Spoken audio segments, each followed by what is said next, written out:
বাবা তৌসিফ, আপনি আজকে কি নিয়েছেন? এটা গরু নিয়েছেন যে মাদ্রাসায়?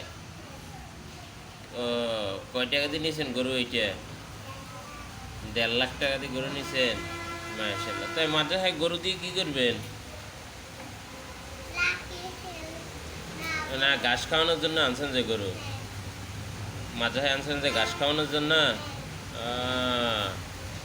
তাই এই গরুটা কি আপনি আমার দিবেন জবাই করে খাওয়ার জন্য? আরে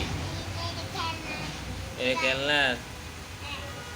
মাশাল্লাহ। তাই গরু এটা কয় টাকা নিছে? কয় টাকা নিছে গরু এটা? 1.5 লাখ। তাই মাদ্রাসায় আনছেন যে ঘাস খাওয়ানোর জন্য, হ্যাঁ? আচ্ছা, তা ঘাস খাওয়া হয়েছে? হ্যাঁ, আচ্ছা, তাহলে ব্যাগের ভিতরে গরু রাখি দেন।